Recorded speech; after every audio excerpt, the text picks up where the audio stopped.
Lagi viral nih soal Fajar yang dapat julukan sad boy atau bocah yang sedih melulu karena gagal dalam memperjuangkan cintanya. Dia meninggalkan saya saat saya sudah mulai nyaman. Nah, bicara soal sad boy, bocah yang sedih, kali ini kita bahas soal sad man, orang dewasa yang sedih banget. Dan kisah kesedihannya ini diabadikan dalam Al-Quran, yaitu kisah Nabi Yakub yang memikirkan anaknya sedemikian dalam dan larut dalam kesedihan. Dijelaskan dalam Al-Quran, Nabi Yakub berkata, "Ya asafa ala Yusuf." Duh, kasihan banget nasib anakku yang bernama Yusuf ini. Sampai-sampai juga dijelaskan dalam Al-Quran, "Wabyaddat ainahu minal huzni wa huwa kadhim." Kedua mata Nabi Yakub menjadi putih. Para ulama tafsir menjelaskan maksudnya adalah menjadi buta. Nah, sebelum kita mentadaburi ayat tersebut untuk memetik hikmah dan pelajaran agar kita dapat mengelola perasaan sedih yang menimpa kita, di sini saya jelaskan dulu nih background kisah Nabi Yakub. Agak panjang sih sebenarnya, tapi saya skip saja ya. Masa sama kisah Fajar si sad boy aja kamu kepo, tapi kisah sedih yang diabadikan dalam Al-Quran kamu gak penasaran. Begini background kisahnya.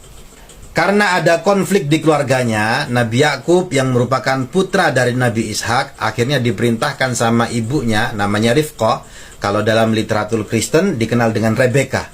Nah, dan ibunya Nabi Yakub ini terkenal sangat-sangat cantik sekali.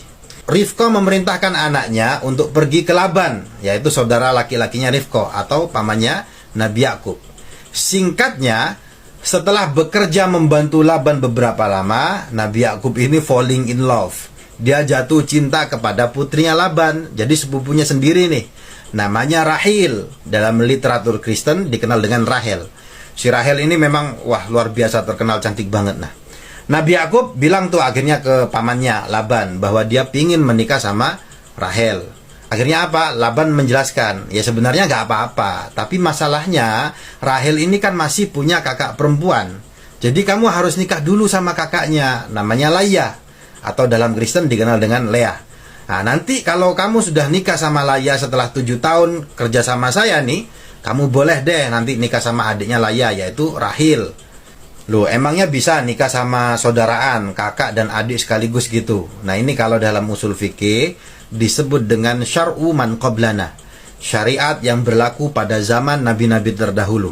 Jadi dulu boleh, tapi ya setelah zamannya Nabi Muhammad, sebagian besar syariat-syariat tersebut, baik itu tentang muamalah, cara ibadah, dan lain-lain, tidak berlaku lagi. Karena syariat Nabi Muhammad ini menjadi update dan menyempurnakan syariat-syariat yang sudah ada sebelumnya. Kembali ke soal tadi, akhirnya nikah tuh Nabi Yakub dengan Laya atau Lea. Dan punya keturunan banyak. Ada Raubin atau biasa juga dikenal dengan Ruben. Kalau dalam tafsir Al-Qurtubi dikenal dengan Rubil. Ada juga Syamun, Lawai atau Lewi. Ada Yehuda, ada Yashaki, dan Zabulon.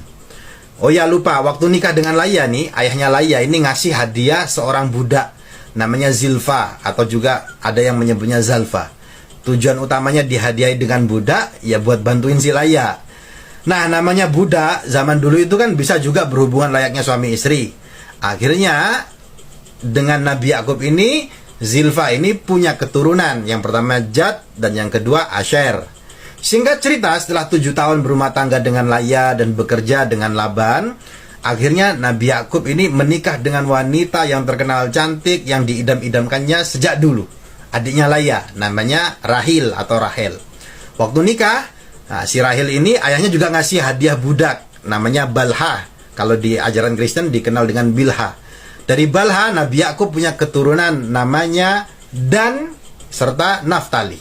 Sedangkan dengan Rahil, gadis yang diidam-idamkannya sejak dulu ini, perhatikan, ini penting, Nabi Yakub pun akhirnya punya 2 putra, yaitu Nabi Yusuf dan Benyamin. Nah, mereka berdua ini anak ke-11 dan anak ke-12. Jadi paling kecil nih, bungsu.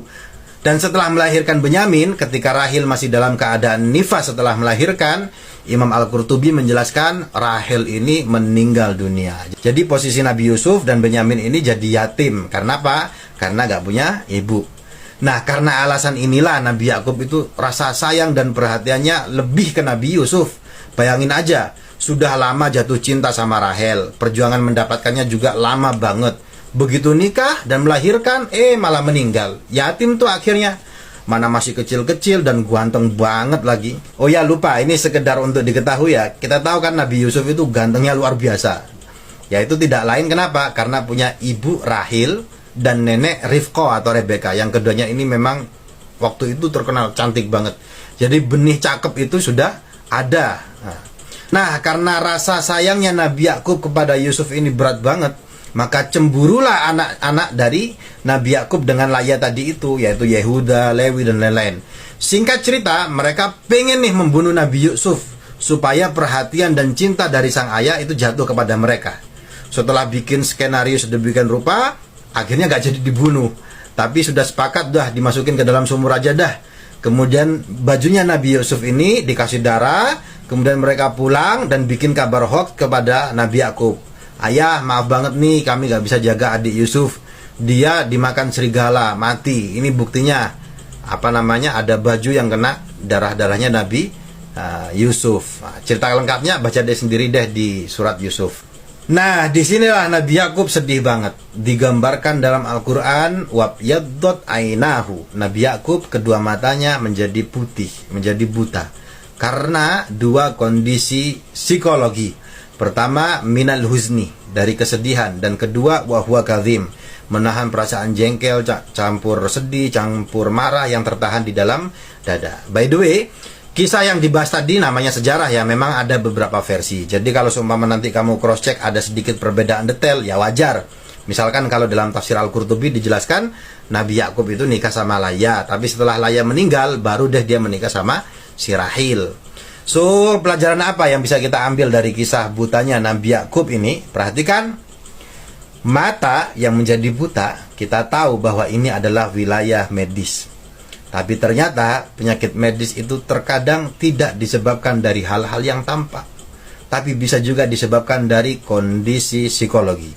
Nah, dalam kasus ini dicontohkan karena sebab sedih, wahwa kadhim, dan kadhim, menahan jengkel, marah, sedih di dalam dada.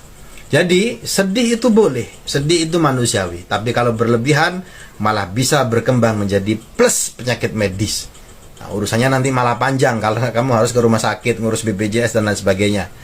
Dan ini terbukti, coba saja kamu tanya ke dokter. Kebanyakan orang yang terkena asam lambung, kita tahu asam lambung ini adalah wilayah medis, itu rata-rata menimpa orang yang kebanyakan pikiran. Masalahnya ribet bener, psikologinya ini ada yang kelewat terlalu dalam. Akhirnya asam lambungnya naik dan bikin penyakit. Jadi boleh jadi sad boy, tapi please jangan lebay. Salam tadabbur Al-Quran. Kalau sudah baca, sayang-sayang tidak paham. Jika kalian yang mengatakan saya cengeng, silakan. Yang mengatakan saya lebay, silakan. Yang mengatakan saya alay, silakan.